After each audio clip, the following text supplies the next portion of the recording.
One, your issues, what's important to you, they don't matter. You don't matter. That's the message that seemed to come from Democrats in the election for president in 2024. They haven't learned their lesson because it's the same message they're running out when it comes to men playing in women's sports or illegal immigrant crime gangs taking over Aurora, Colorado. You don't matter. 2, Todd Piro of Fox and Friends First joins us to tell us what time you have to get up in the morning to do the first television show of the day. Plus, we're going to talk about all the biggest stories in the news with TV's Todd Piro. 3, our lunch break panel today includes David Marcus and Lexie Rigden. Let's figure out daylight savings. Let's figure out what dudes can call each other. Hey, man. Hey, buddy. Hey, dude. With our lunch break panel.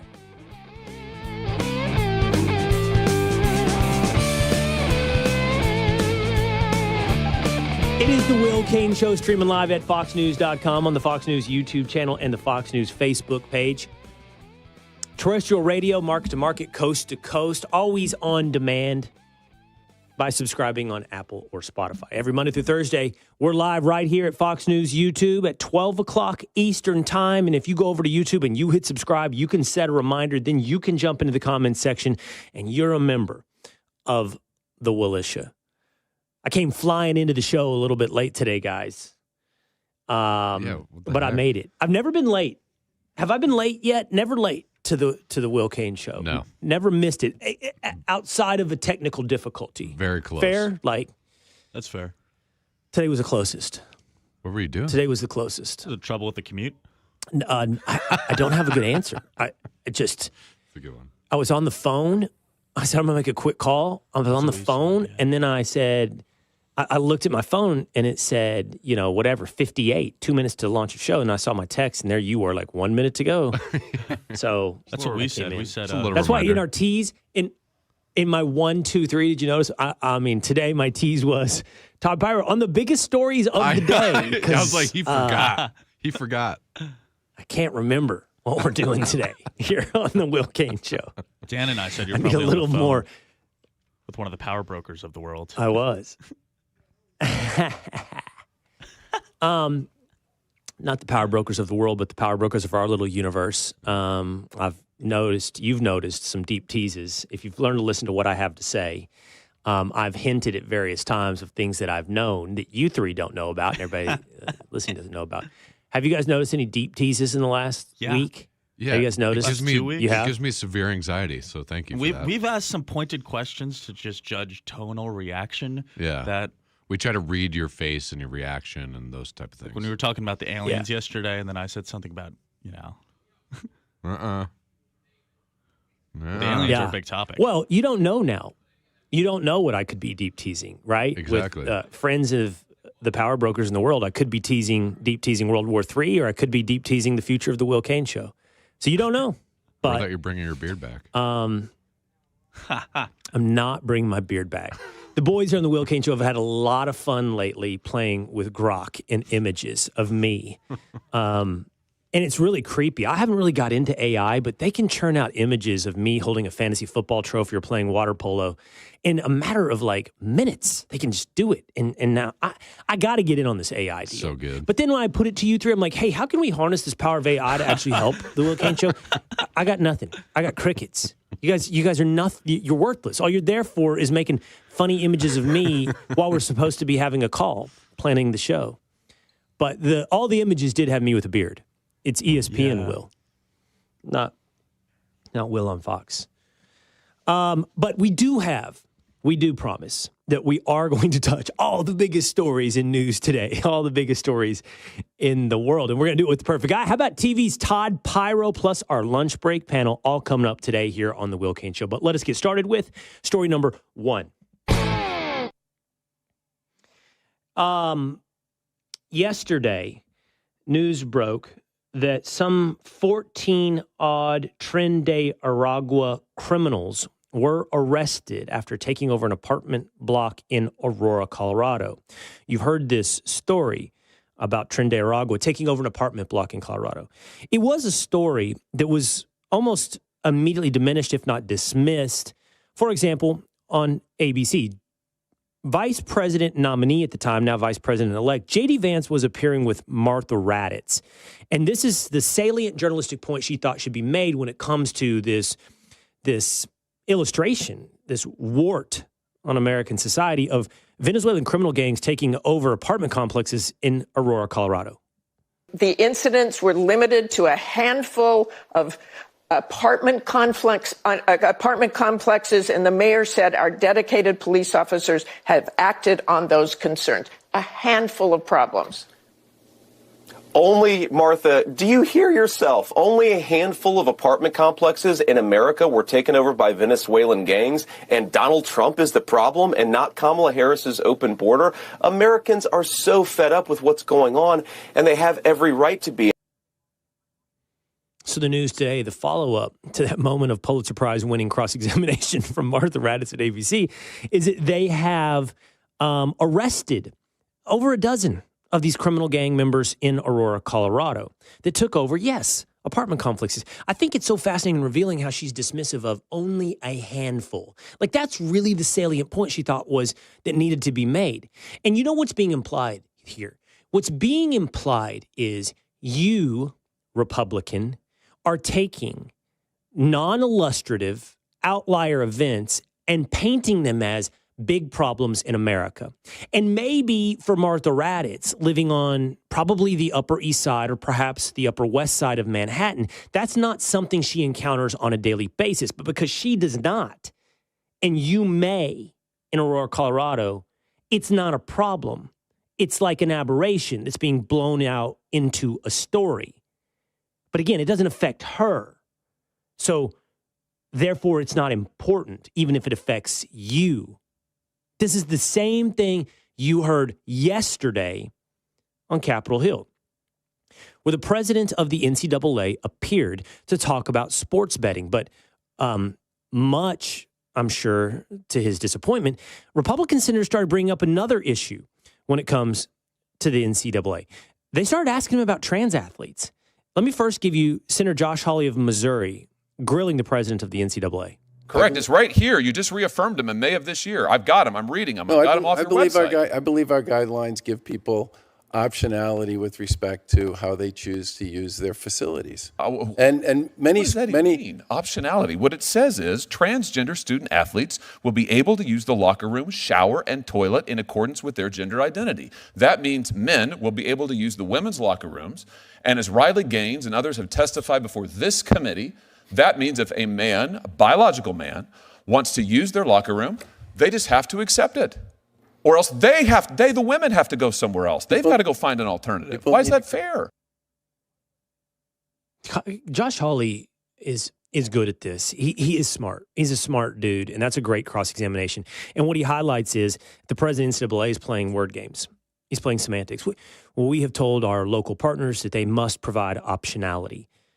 That word optionality is supposed to kind of create white noise between your ears. And you're like, oh, yeah, option, always good. Problem solved. The optionality he's talking about is that a dude can walk into a woman's locker room, make himself at home, and the women have the option to go somewhere else.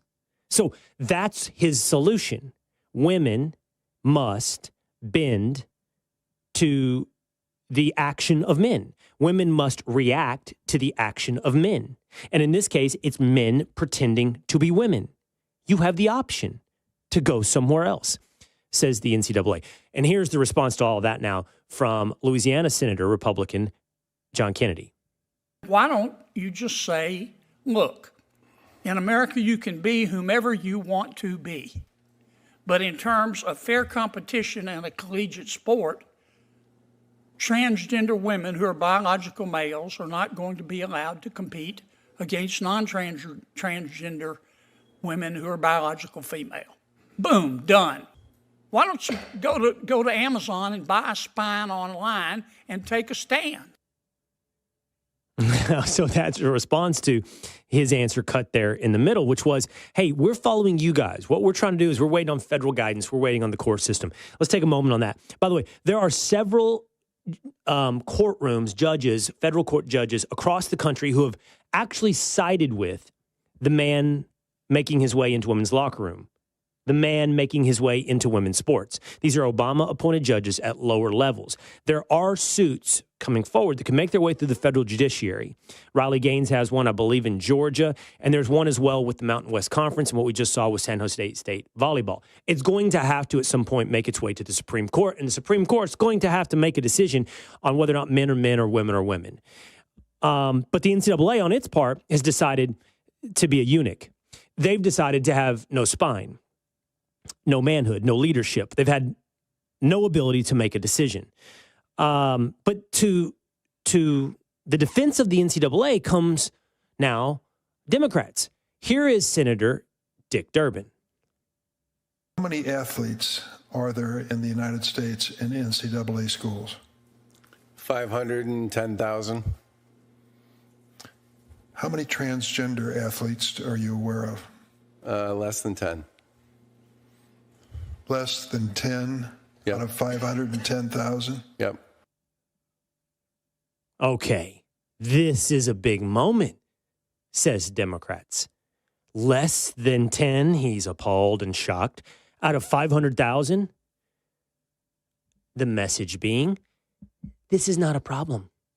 Because it's not a problem for Dick Durbin, even if it is a problem for Riley Gaines. Even if it is a problem for you. See, it's not a problem for Dick. Therefore, it's not a problem. This is like saying, 10 out of 500,000. Well, you know what? The Little League Championship World Series is comprised of, boys, 12, 13 years old. Okay, fine.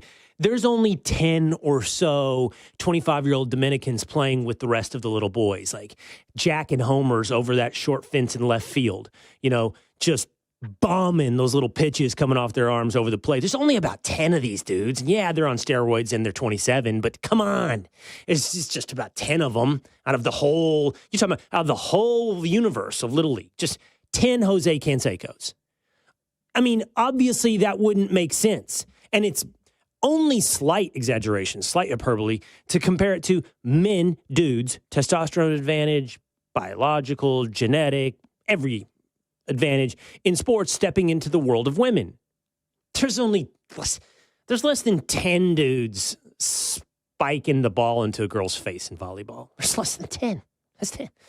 I mean, there's only a couple Leah Thomases, just stroking it in the 100 free over these women, just dominating.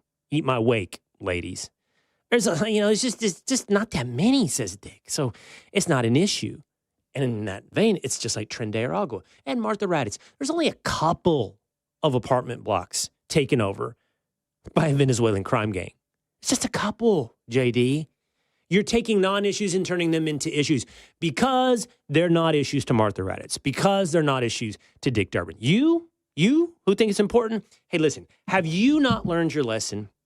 Inflation is transitory. It's not a big deal. The economy's on the heel. It's doing great. Issue after issue, we told you during 2024, the things that matter to you, they're not real, they're not big. That's just Republicans manipulating your mind and you thinking these are big problems when they're 10 out of a half a million, a couple apartment blocks. What matters to you really, honestly, isn't important. Full translation, you are not important. Try it. It worked for you in 2024, Dick. It worked so well, Martha, in this last election. Keep telling people that their concerns are not concerns. While crime gangs take over apartment complexes and men take over women's sports. You might want to listen to the issues that matter to Americans. Over on YouTube, Outlaw Racer 1 says, looks like a pretty liberal show. I guess talking about the Will Cain Show. So just like Lib Face, we have a lib looking show. I'm trying to figure out what it is. My shirt, is it buttoned down too low? Let me figure it out. I don't know. But like my jawline, this show somehow looking lib. Well, it's not going to improve. I promise you. It's only going to get worse because coming up, how about we work through what dudes are supposed to call each other, daylight savings time, and real issues in the news and world with TV's Todd Piro coming up on The Will Cain Show. Donald Trump has sued the Iowa Des Moines Register and its pollster over consumer fraud leading up to the 2024 election. And now Republican investigators suggest that charges should be filed against Liz Cheney for witness tampering when it comes to the January 6th committee. All that's coming up with our lunch break panel here on the Will Cain Show, streaming live at foxnews.com, on the Fox News YouTube channel and Fox News Facebook page. We're always here every Monday through Thursday at 12 o'clock Eastern Time. Don't drive by. Join the Willisha. Just subscribe on YouTube. If you're listening on radio, make sure you subscribe on Apple or Spotify, and you'll never miss an episode of The Will Cain Show. Joining me now for the first time appearance here is the host of Fox and Friends First, TV's Todd Piro. What's up, man? You know, you were called liberal possibly because of your shirt, so I'm going to counterbalance that. You know, there's that song out, Match My Freak, that's out there right now. We're going to reverse or unmatch your freak. I guess that's the analogy I'm trying to make with a full dark suit here on the Will Cain podcast. I look ridiculous, I know, but I have to go to the holiday party, so I didn't want to like come in here nude. What is, you know what I mean? Oh, first. Yeah. What is Match My Freak? It's I'm a song. unfamiliar with this movement in pop culture. Yeah, I wouldn't call it a movement. I read a lot of on the Instagrams because I'm up like the hip kids, and there's that song that always plays on a lot of things. The girls will be dancing. I think I just blew the lid off of what I look at on Instagram. You know, my wife makes fun of me. You have a lot of hot girls in sports. I was like, guilty. But that song plays a lot. Why does she know that? You can't ever hand your phone over and let your wife look at the search function. Because that's a huge mistake. I know. It's a bad If play. you ever want to know everything you need to know about a guy, look at the search function on his Instagram. See what its suggestions are on photos. Your crew's like, no, please do not do. They're doing the wave. Here's the deal. I like to find things that I think she would laugh at.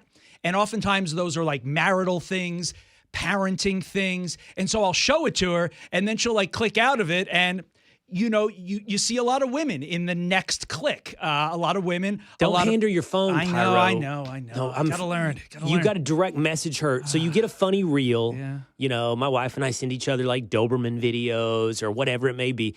You DM it to her. You don't, point. Hey, babe, here, take a look at my phone. And then, by the way, what kind of rules is she breaking to go from what you want to show her to your search function? Let's just see what Todd's It's a looking violation. at. Like I feel violated. Moving her thumb I'm all the around your victim screen. here, Will. Hey.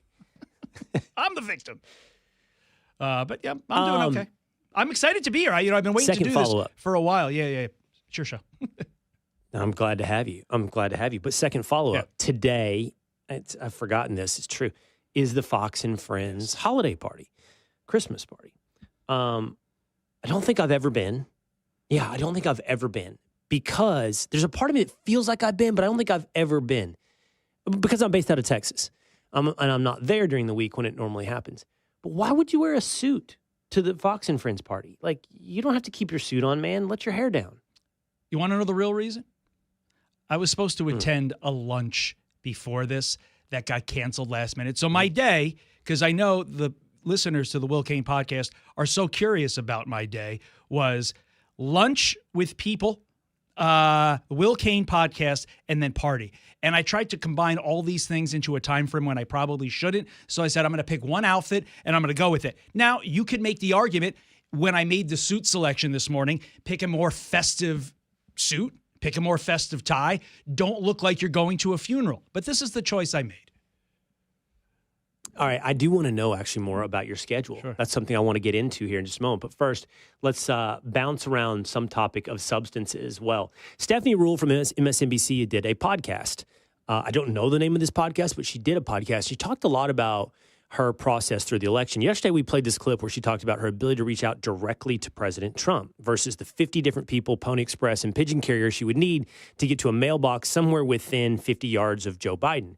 But she talked more about what it was like to interact with this current administration and Joe Biden. Let's watch this together, Todd. At minute 9.5, I asked the president, your son Hunter might be indicted by your Department of Justice. How will this impact your presidency? A completely reasonable question. As soon as I said those words, President Biden's team waved in front of the camera, started screaming and yelling, and stopped the interview. Now, that immediately went on, that's public record. Yeah. That was in the transcript. That became its own story. And then they punished us. Right? We ended up going 14 minutes, and then NBC was in the box, and we were in trouble forever. I interviewed VP Harris, and they gave us 15 minutes. We ended up getting 25. However, in those completely structured environments, you never have a human moment. Man, she's so right about so much right here. So first, I want to say this. Having interviewed President Trump, he's such an outlier in that they say you have 25 minutes and you end up with 45. Right. And he's the one saying, give him more, give him more, give him more. Here's Biden's team, trying to shut it down ASAP when there's an uncomfortable conversation. What I'm more fascinated by, Todd, is just what she is revealing, which is true, about the nature of these interviews. Here's your time limit. They can so easily filibuster out of that time limit. But it also just wrings any humanity out of an interview. It's really just like, hey, man, ask 3 questions and then go. And that's what it's really been like before Trump.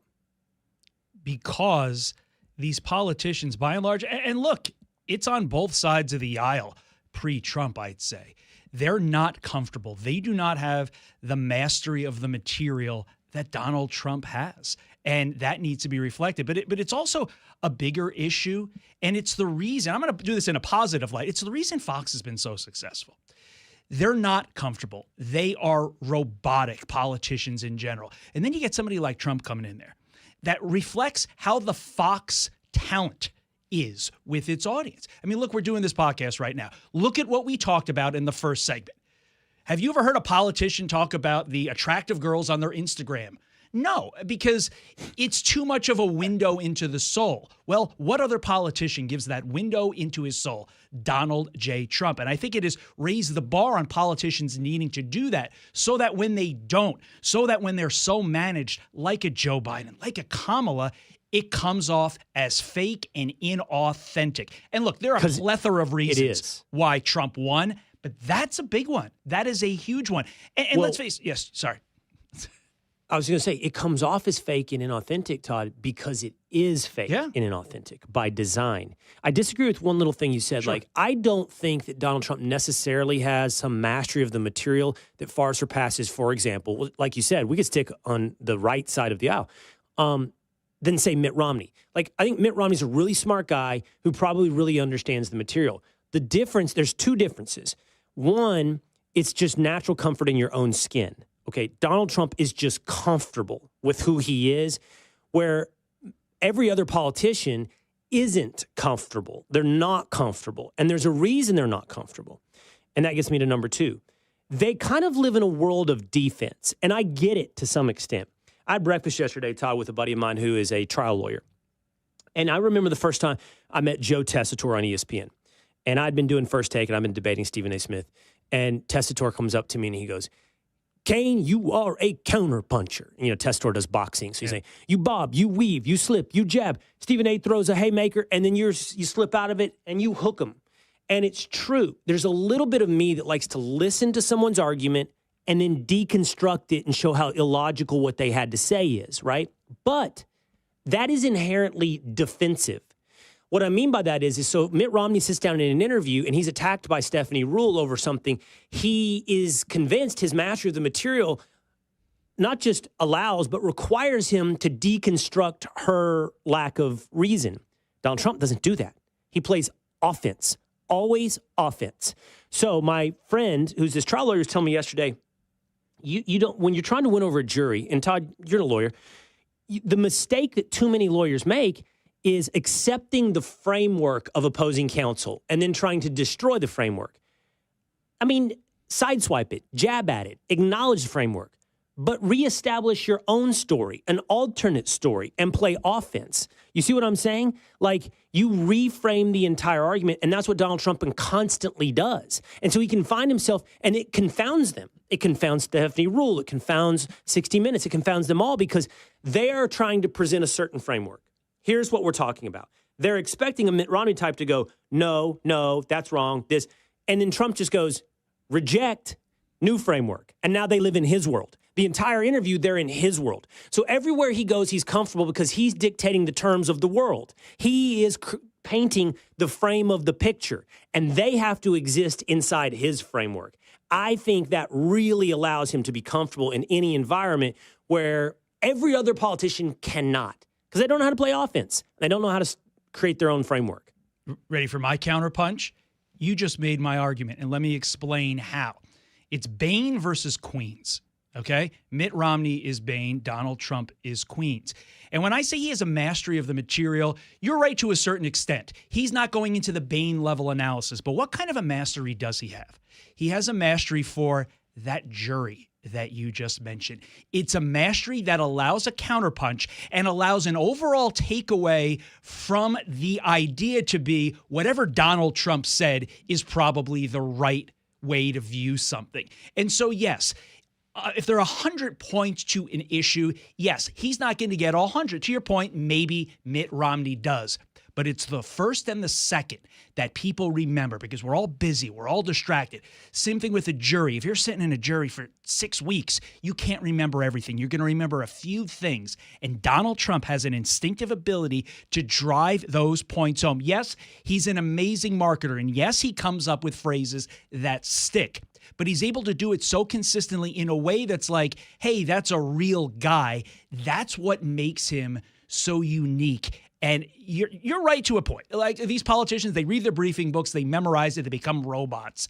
Donald Trump does not know all 100 points. He knows the top 2 or 3, and he drives them home so that you have no choice but to say, oh, that guy is right. Side note, when we're not on air, I'll tell you a great Joe Test story. He did a really good thing for somebody in Connecticut, and I think it's important that you know it. Oh, I want to hear that. I'm a big fan of Joe Tessitore. Great guy. He's a friend, and he is a good dude. Joe Tessitore of ESPN and WWE. When I brought you into the show today, Todd, I said, what's up, man? I run across this debate earlier this week, okay? I am a man guy. Okay. All right, Todd, what kind of guy are you? Are you a dude? What's up, dude? Are you a buddy? Hey, buddy. Are you big dog? Hey, big dog. What is the Todd Piro go-to on what you call a brother? Not a brother, but a brother. Sure. You know what I mean? Sure. I have extended this to my girls, and maybe I shouldn't because I don't have sons like you. I call them dude. I'm like, hey, dude, what are you doing? Bro, what are you doing? You call your girls dude? I do. I think bro and dude are the ones. Look, let's not start a whole thing. Todd's kids are gender fluid. No. Sometimes my wife, like, why do you do that? They're girls. They're all girl. Trust me. I watched more princess movies this year than Giants games. That's partially for my own sanity, not just because I'm being a good girl dad. But, you know, I like bro and dude, whether it's my kids or whether it's just people. Hey, bro. I'm not a buddy guy. Buddy the Elf, I think, bothers me. Well, let me bring in the guys. Let me bring in Two-A-Days, Young Establishment James, and Tinfoil Pat. Can we all agree that buddy is actually an insult? Like, you can't say buddy. That's diminutive, and you are like patting somebody on the top of their head. 100%. You go, hey, buddy. That's not cool. Like, it's like a quick grip of a handshake. You know what I'm talking about, the quick grip? Like when somebody goes in for a handshake and they quick grip you and they just get your fingers, and now they've made you, they've made you diminutive to them because they've made you a soft handshaker, which you didn't mean to. He just quick gripped you. You know what I mean, right? Like, if anybody ever gave you their fingers in a handshake, you'd be like, ooh, what's wrong with that guy? But some dudes force you into that by doing the quick grip, right? Buddies are like the verbal quick grip. What about it's Bud? not cool. I'm Bud. Hey, Bud. I'm Bud all the time. That kind of sounds like it's about to start a bar fight, too. Yeah. Hey, Bud. Watch it, buddy. I'm not your buddy, pal. I agree with James. Bud, well, I think Bud's a bar fight. Really? Like, I go Bud all the time. If you call somebody Bud, a stranger Bud at a bar, I think it's about to go down. Listen here, Bud. Yeah. Hey, Bud, check this out. Can we all agree that if you're going with Champ and Slugger, you don't know their names? Like, right? Hey, Champ. Hey, Slugger. Chief. You don't know their names. You don't know their names. Chief. I mean, let's be honest. All these are for fill-ins if you don't know someone's name. Sure. Most of the time. No. Yes. No. For me, it is. It's a good filler. Some of it is a verbal Some of it's a verbal pat on the back. Like you're getting past formalities with somebody. But I like the chief champ slugger guy. Yeah. I actually don't even know what to do with that guy. He doesn't know your name. I don't even know. James, you got to be a bro guy. Like your whole generation is bro. Yeah, 24 years old. I actually like the man. If it's someone I actually like, I'll go man. If I'm man? not trying to do anything. Like if you're just doing stream of consciousness and not like trying to like give it a little extra something. But man. How about son? What's up, son? What's up, son? I think that's a little slick. Maybe a little early 2000s. Son. Yeah, I was gonna say 2010s. I feel like that's aggressive. Like son is not like putting him down a little. Yeah. Pre 2000, it's like father to a son. Post 2000, it's like what up, son? Yeah, you're getting some. That's of these fighting things. words. Aggressive. Yeah, that's fighting words. What is brother? I made the joke. Like, what is brother? And I'm not talking about brothers, I'm not talking about biological brothers or black guy brothers. I'm just saying brother. Like, if you're doing brother, you just Hulk Hogan? Like, hey, brother. Hey, do people do brother besides Hulk Hogan? Nah. They do. You run into that. Do they? Yes. Should they?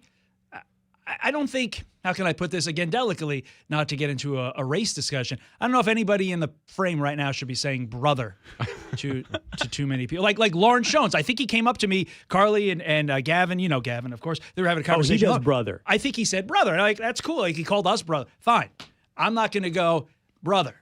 I'm just not. It's a close friend thing, too. Yeah. Or I remember when I played baseball with a lot of Spanish guys, you'd get called my friend. That was like one of the highest compliments. My friend, that's good. Yeah. Oh, it's fun. Now you say that, friend. James. I have a lot of Latino friends through the youth soccer world, and I love it when they go, hey, my friend. They say my friend a lot, and I like it. I like it a lot. It feels really endearing. I'm like, we are friends, aren't we? Yes, we're friends. But the discussion has sort of opened up something that I never realized. I may call my girls brah, but I don't know if I've ever called my brother. Like, I have an actual brother. He's a guy. He has a wife and a kid. No one calls their... I don't know if I've ever called him brother. Yeah, no one calls their actual brother. True. No one does that. All right. Right? I don't think so. It's always something insulting with your brother. Right. It's got to be. Can we curse on the Will Cain podcast? Son. Kind of. All right, Todd. What was the other thing I wanted to talk to you about? There was something I wanted to come back to that you talked about, Todd. You wanted to talk about my schedule. That's what it is, Piro, and that's why you're here. That's why your TV's Todd Piro. You never lose the plot. You never lose the thread. Your schedule. You have a show that kicks off at 4 a.m. 4 a.m. Okay. You look pretty good. I don't even know how old you are, but I'm sitting there looking at you. We're close. You look pretty good. We're close? Yeah. In age? You're a little bit older. We have the same birthday, which is a fun fact. That's right. But here's the deal. People often say, "Oh no, are you Will Cain?" When they got me, I was like, "No, Will Cain's much better. I'm a lesser version of Will Cain, both in years and in just overall TV-age and radio-age." But it's a high compliment. I love it, and it also means that they think I'm skinny. Because if you ever seen Will Cain, look, this brother, hey, I just did it. Oh crap, that just took the legs out of my entire other discussion. Will Cain is like fit, man. I have the body of a 12-year-old girl who's very uncomfortable with her growing into her body, and I need to work on that in 2025, and I know that. Why a 12-year-old girl? Yeah, it's one who's a little bit You're hefty. saying it's she's not real comfortable with how she feels.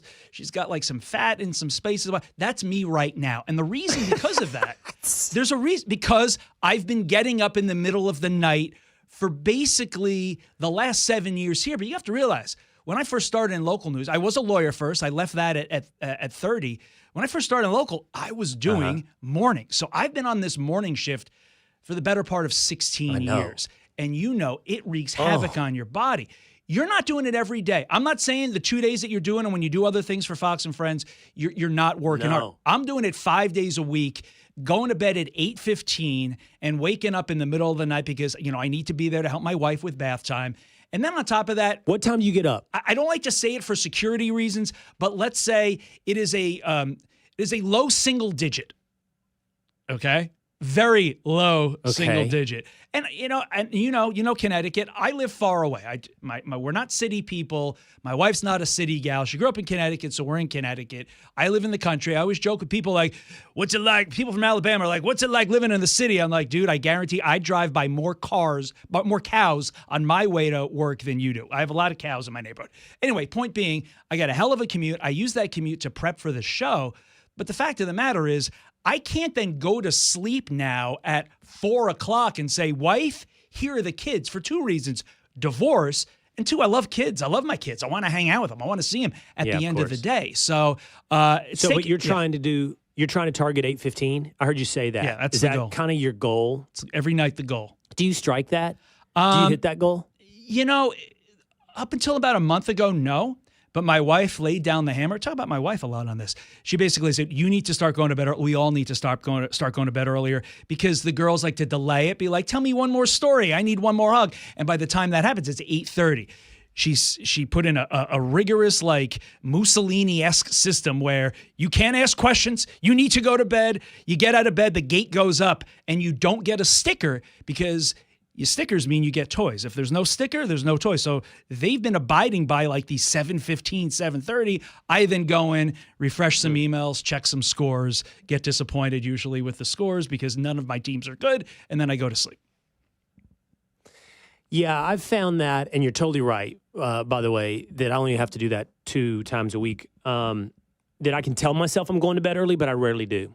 Like, I may get in bed roughly in the 30 minutes to an hour range of what I was trying to do, but I have a real bad habit of like reading on my iPad or sometimes even saying, I'm just going to watch 30 minutes of a show and next time to wind down, next thing you know, it's been an hour. So it's just hard, man. It's hard to live on a schedule the rest of the world is not on. That's the thing. And for me, that includes the weekends. Like it's kind of hard to work on the weekends because it's not like during the weekday I'm off. I mean, I'm first of all, the rest of the world's not off. I'm doing this show, but it's like you got to kind of go with the routine of the rest of the world. So it's hard for you to say, I'm sure it feels weird to go, I'm off work at noon. And the rest of the world's kind of just getting ramped up almost halfway through their day. And you're like, I'm done for the day. Or go to bed super early when it's like, well, the world is now in primetime television and I'm out. It's just hard, man, to live on this like alternate planet. And you know when that's going to really come to the fore? January 20th. Of 2025 through January 20th of 2029, because, I mean, let's face it, there was a lot of news in the past 4 years. There always is. But when Trump's in there, you have 2 to 3 news cycles a day. It happens every day. Nah. And so, I try to take a nap at around 1:30, 2. I know next year, waking up from that nap, there's going to be a lot more emails that I need to process and find out what the heck's going on. See how my show has changed from the 1 p.m. note to the 4 p.m. note. And then once we do bath time, hey, has it changed when I go to bed at 8:15? There's going to be a lot of challenges in this new administration. I think we're all excited to see what they do. Let's not feel bad that Todd's going to have his sleep schedule a little bit messed up. But at the end of the day, we all know we got to brace for it because it's going to be something. It's not like we're going to saunter into January and nothing's going to happen. There's going to be a lot. And, look, if we do this a year from now, I may have to rejigger the schedule. Let's be realistic because he's quite a force, and it's going to be interesting to see what happens. All right. TV's Todd Piro here on the Will Cain Show. Go to bed. Your day's over, man. Well, no, go to the party. After the party. Then go to bed. Thanks for having me. Yeah. All right, man. Appreciate you. Thank you, Todd, for being on the Will Cain Show. There you go. Check out Todd Piro at Fox & Friends first every morning, 4 a.m. for you early risers. Okay, Lexie, Rigden, and Dave Marcus join us. Let's talk about prosecuting Liz Cheney next on the Will Cain Show.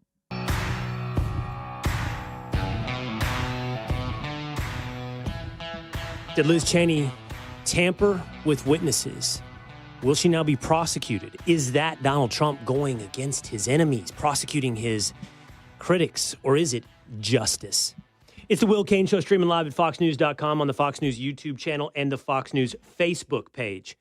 Always on demand. Just hit subscribe on Apple, Spotify, or subscribe on YouTube, and you can hang out with us and always be a part of our community, like our lunch break panel, which today includes Lexie Rigden. She is an attorney. She's a legal analyst. You can find her on X at Lexie the Lawyer. And Dave Marcus, who joined us throughout the election season from the road. He's a columnist at Fox News. He's also the author of Charade, the COVID Lies That Crushed a Nation. David, Lexie, great to see you here. Thanks for being on the Will Cain Show. Thanks for having us. Thank you. What are you rocking, Dave? What is that jersey? You came strong with a jersey today. What are you wearing? A junior, so it's an Argentine, it's a Buenos Aires team. It's the working class team, and then River Plate is like the elite. And I'm a man of the people, so I root for Boca.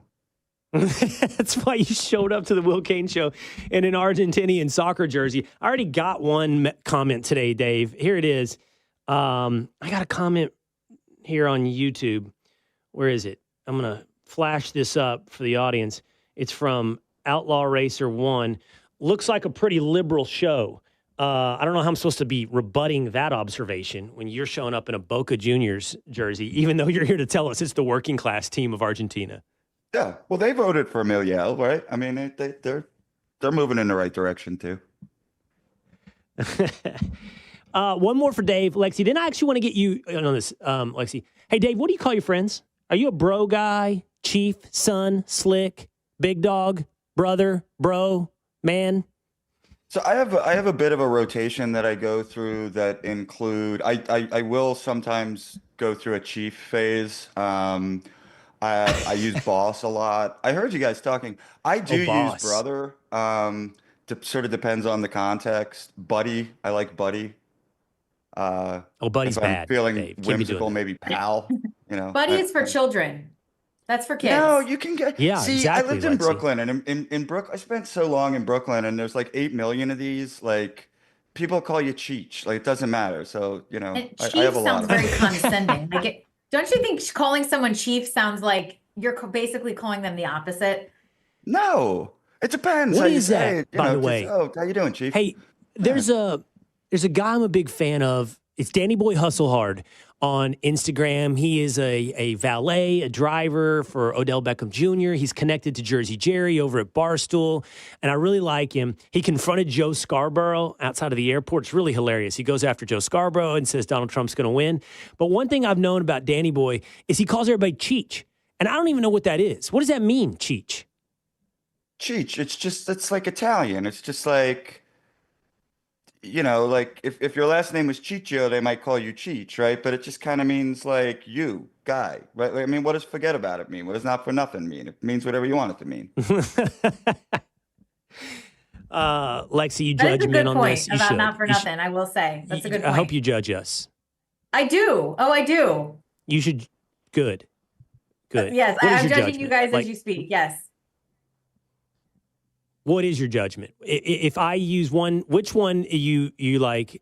Let's say that, and I'm married, so we're not role playing here. I mean, we are role playing, but only for TV. And I don't know if you're married, Lexie, but let's say we were all at the same bar, and you were halfway interested in me, and then you heard me say to Dave, "Hey, Cheech," or "What's up? Hey, son." Which one would you most harshly judge me for? Well, Cheech, I would think Cheech and Chong. So I would think maybe you had something going on, like maybe you were a user of substances. I wouldn't. Son would be a little bit strange. Chief, like I said, sounds condescending. Like you would say that to somebody that you think is a loser, like, "Oh, hey, Chief." And then Buddy is what I call my 9-year-old. So honestly, Right. I'm not really sure that there's like a good guy nickname. Although bro is kind of a mine's classic. man. What? What's up, man? Man is my go-to. Yeah, what's hey, up, man? I think that's probably the best one. Yeah. I've always wanted. Yeah. I've always had this nickname in my mind that I thought would be a great nickname for someone, but I haven't met the right person to give it to yet. The nickname is Cold Cuts. I think Cold Cuts would just be. What's up, Cold Cuts? Hey, how's it going, Cold Cuts? I don't think you're going to meet the right person for that. I don't think the right person's going to come along for that I'm assuming one. it's him. I don't think that a woman would want to be called Cold Cuts. I think he could. I think he just has to move back to. He needs to move back to Brooklyn. He could. Yeah. He could have a friend that fits the name Cold Cuts, but he's got to go back to Brooklyn. Probably. And they've You gotta don't be think there's a mobbed Cold up. Cuts in West Virginia? It's No. got to be like You don't have Jimmy Cold Cuts in West or Virginia. something. All right. All right. Lexie, Rigden, and Dave Marcus here on the Will Cain Show. I want to turn to a serious topic. Okay. So this is an interesting story that will give validation for all of Donald Trump's critics. It will also, I think, send the right people in the direction of, does this actually represent justice? Liz Cheney is now accused of manipulating witnesses for the January 6th Select Committee, as Donald Trump says, unselect committee. And the story is she coached, perhaps, Cassidy Hutchinson, their star witness, about the way that she should go through testimony. Lexie, let's turn to you as a lawyer first. Is this, to you, indicative of vindication against political opponents or retribution against political opponents? Or is this like real justice that needs to be pursued against Liz Cheney? I mean, I go both ways on it, because obviously what she did, as far as the report goes, sounds like it was at the very least unethical with communicating with somebody who's represented. I mean, she's a lawyer herself. You can't do that. I cannot reach out to a witness if they're represented. I mean, that's a huge no-no. Now, the report did say that there is an ethical question based on her status as a member of Congress, but I kind of go both ways with this. If she actually broke the law, what they're calling for the FBI to do is continue to look into it. But by the same token, Donald Trump is riding such a wave of public support, even with people that previously didn't support him, that you have to wonder whether the juice is worth the squeeze to even do this, because he doesn't want to prove his critics right necessarily. I don't want people to be able to say, look, the second, even before he gets into office, this is what's being talked about because he hates her. And now he's got his henchmen in Congress writing this report against her. And I do think that there is a possibility of people on the left saying, well, we told you so. And he doesn't need that. He's got bigger fish to fry. But again, I go back to, if a law was actually broken, then as a lawyer, it's hard for me to sit here and say that that shouldn't be looked into. So I kind of have like a devil and an angel on my shoulders. I'm all the way, David. Like, if she did this, go get her. That's how I feel. It's justice. Yeah, I always try to look at this from the point of view of the American voter, and specifically the voters who put Trump over the top and who could have put Harris over the top, right? I don't think that they have an appetite for, we're going to throw Liz Cheney in jail. I do think they have an appetite for getting to the bottom of what happened here, because what happened with the January 6th committee was really bad. And the American people have to kind of decide if they want Soviet-style show trials in prime time to be a permanent fixture of the American political landscape. My guess is that they don't. And I think that the way that Republicans can deal with this is by the House itself looking into this from the point of view of, like, we can't ever let this happen again. What went wrong? I think that would go far enough, along with journalists continue to looking into it. I don't think prosecution is what the American people want to see right now. Yeah. So I appreciate what you're saying, David, about like, okay, what did the American people send you there to do? But I'm perfectly willing to be self-aware and look myself in the mirror and say, am I being guilty of one of these people that overread the mandate? But, I've talked about this week. I got to go to Army Navy. I got to be in this really remarkable suite with the most powerful people in the world. It included Elon Musk and J.D. Vance and Donald Trump and Mike Johnson and John Thune and Tulsi Gabbard and on and on and on. And it's less like, oh, isn't this cool? It's there's a lot of, I can't believe I'm here. But I think there's an element of, I can't believe we're all here. So what that means is it's full of outsiders that represents a really unique moment in American history. And what these outsiders are there to do is be disruptive. And disruptive almost can have a negative connotation. So let me use a positive connotation, to be change agents. But in order to make change, you're going to have to go out and root out a ton of corruption. And I think going after Liz Cheney, who's corrupt in this process, is probably a necessary step to heal, David. Like I don't think healing is just the American people getting back to copacetic. Healing is like radiation, chemotherapy, and surgery to remove the cancer. And that has to happen. We can't just take medicine and feel better. We're going to have to get rid of the cancer. And there's a lot of cancer here. And I just think you have to do this because it's truth and justice here when it comes to Liz Cheney. These are complicated issues. Liz Cheney's gone, right?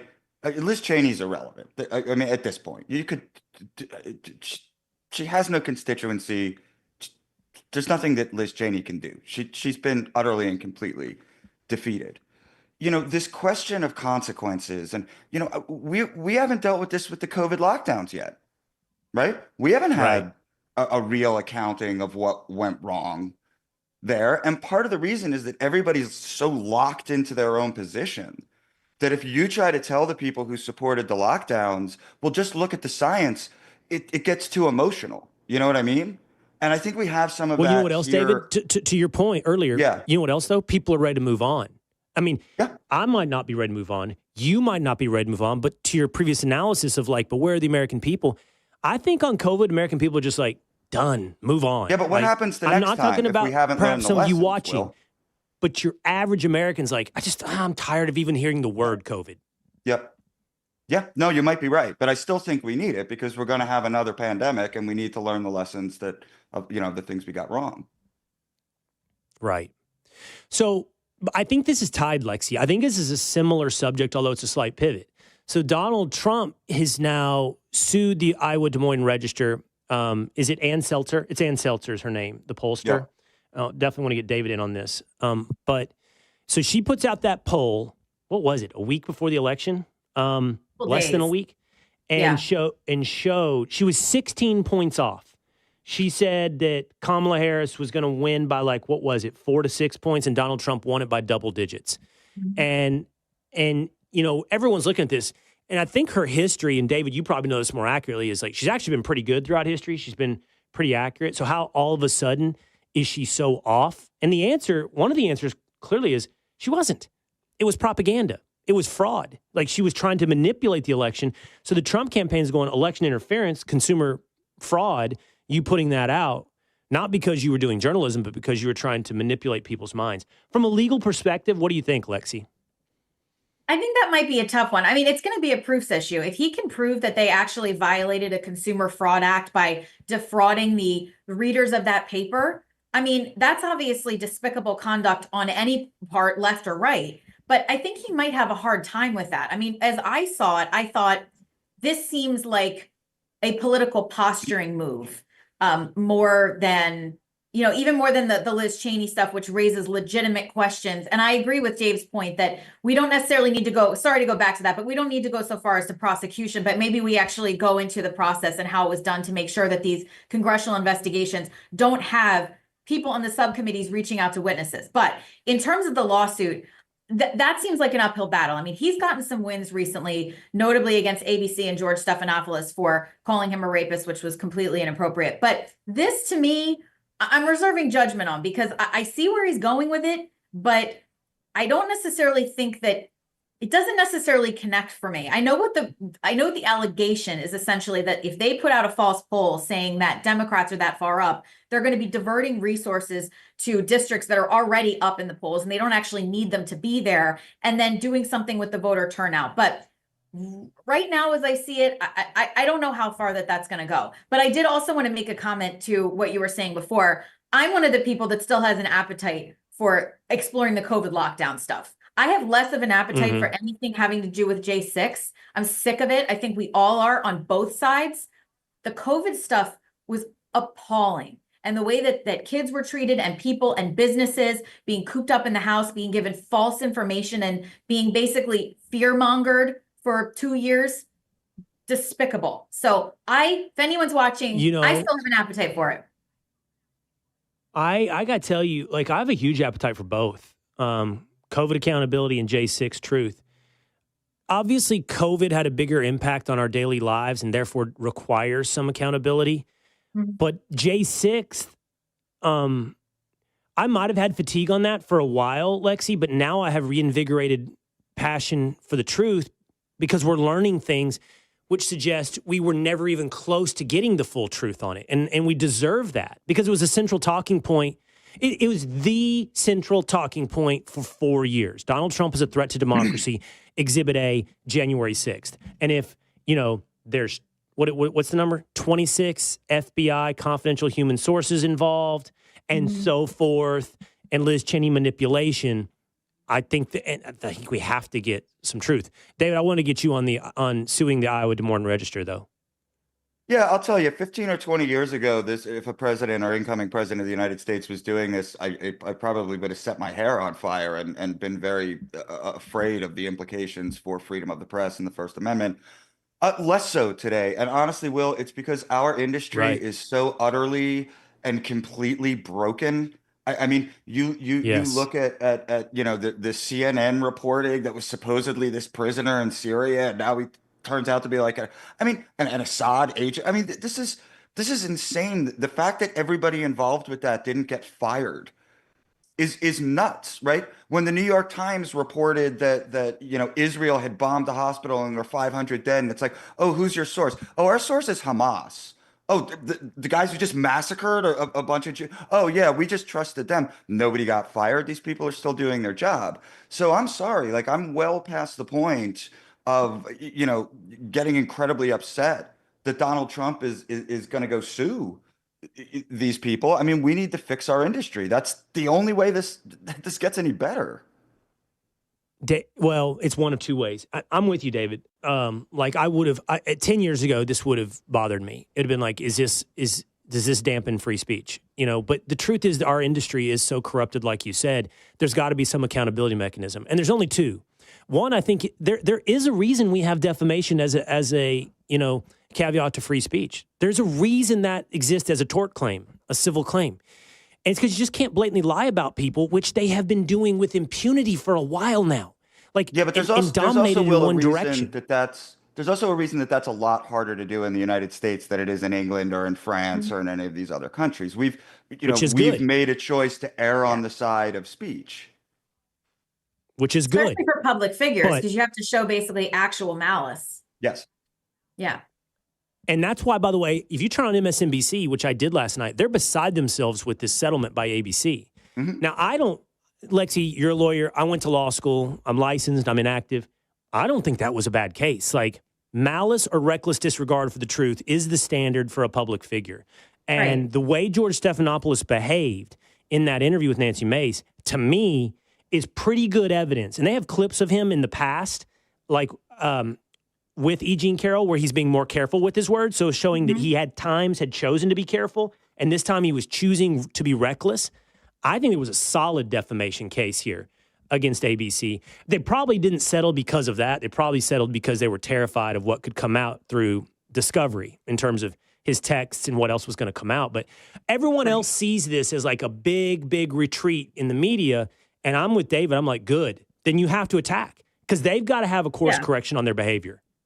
Yeah, I have no problem with Trump suing on that. I mean, he was called a rapist. It wasn't accurate. I mean, you just can't do that. It's irresponsible journalism. It's getting into it's seeping into the osmosis of the air. And then all of a sudden he's a rapist, just like he's Hitler. And so I don't disagree with him doing that. And I think that it was probably a little bit the strength of the suit, exactly what you said, which is that they didn't want to get into a discovery war with him. But also ABC has really deep pockets. So if there was no there, they probably would have taken it a little farther before settling, if they would even agree to.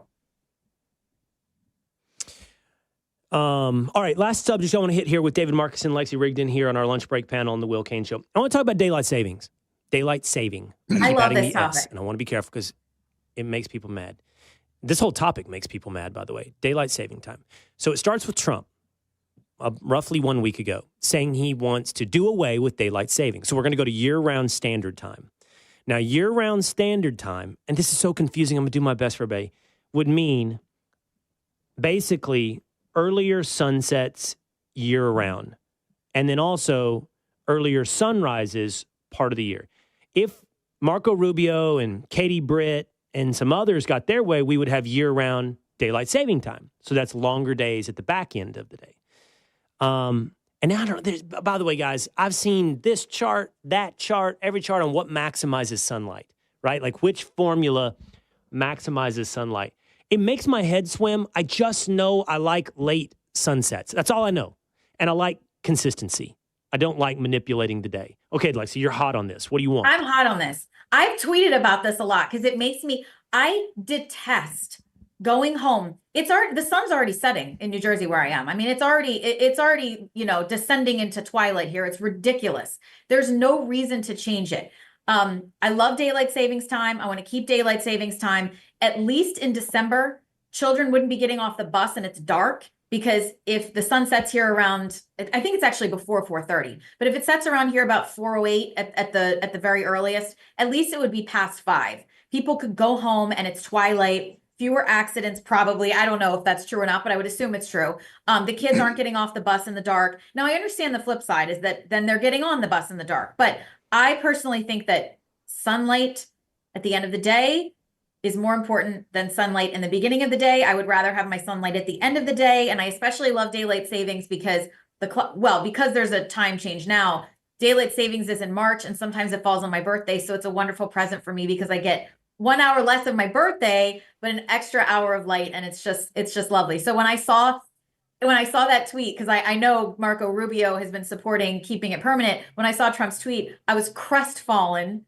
And I'm really, really hoping that maybe he had it mixed up, because I want to keep daylight savings time permanent. So come March, we should turn our clocks forward and never touch them again. So keeping daylight saving time, here's, I think sunsets and sunrises are valuable. Seeing them, being a part of them being a part of your life, like not waking up after the sun rises and, not being at work while the sun sets. I want to see them both. I think they're really good for everything about you. All right, David, I want to hear what you have to think. I was just looking up the history of this as well. I mean, it goes back to Benjamin Franklin in the 18th century. Franklin noted that waking up closer to sunrise gave him more hours of daylight to illuminate his home, and that way allowed him to use fewer smoky and expensive candles, which helped him save energy. David. Yeah, I mean, we don't really have that problem. I mean, I know John Kerry might think it's a good idea if we all sit in the dark. No, I'll tell you, my visceral reaction to this whole story is I spent a long time working as a mover in New York City, man. And come December, like my boys and I would be in the cab of that truck at like 4:30, 5 o'clock, like on the second job, and it suddenly looked like it was midnight outside. And it was just miserable. Like it made that job like psychologically so much worse to be doing that in like at nighttime. It was horrible. We hated it. So you would naturally think that I would be in favor of, keeping daylight savings time. But I have a general rule, which is that I'm of the opinion that when you change anything, there's like a 95% chance that it winds up being worse. And so I just don't know, man. Like this has been I feel like there's unintended consequences here that like we maybe haven't thought through. The change I would like to see is, regardless of what we do with this, I think that the entire United States should be on Eastern time. I see no reason for the other 3 time zones to even exist. It would make everything simpler. We all know Eastern time is the real time anyway. And what's the difference? Oh my. Oh my gosh, that'd be drastic. What difference would it make to a person in California if it's 3 instead of noon? It'd be simpler for everyone. Do you see the background of this show? Okay, do you see this? This is not, this is the Americana show. This is not the New York show. All right, I know you live in West Virginia. This Eastern Seaboard bias. Like I was on Fox for this weekend going, there's like wildfires in Southern California, almost burned down my alma mater. Like if that was on the East Coast, when it rains on the East Coast, it's a national news story. It's a national news story. You can have wildfires burning down something west of the Mississippi, and it's maybe a headline at the end of a Carly Shimkus reader at Fox and Friends. It's because the Northeast is more important and better, Will. That's why. Agreed. Jersey chief among it to bring us full circle to the word chief. Absolutely. Why else would the drones be there? They know. Exactly. They just want to be part of us. And I see them often, for the record. If the drones were blanketing the skies of Oklahoma right now, we wouldn't be talking about it. Like, interesting. Move on. Did you guys hear about the Jets? Aaron Rodgers had a good game. That's what would be happening in the news. It's like we're all a suburb of New York. And by the way, that's over. That's over. America is now centered in the middle. That's America. Yeah. Right where you are, right? You should. Where's the incoming president and incoming Democratic Majority Leader of the House from? I guess Trump's technically from Florida now, but we all know. Why do we care about where the Democratic Minority Leader means? The House Majority Leader is from Louisiana. No, House Minority Leader, Jeffries. The Senate. He will be. Yeah, but I don't care about the Democrats' minority leader. I care about the House Majority Leader from Shreveport, Louisiana, and the Senate Majority Leader from South Dakota. America has positioned itself back to the center of gravity, Central Time Zone. All right. David Marcus, Lexie Rigden, always great to have you guys here on the show. Lunch break panel on the Will Cain Show. Thank you, guys. Thank you. All right. Okay, that's going to do it for us today. A few more shows. We're going to stick with you through the holiday week. You'll always have an option to listen, subscribe, Spotify, Apple, YouTube, to the Will Cain Show all throughout this Christmas season. I'll see you again next time.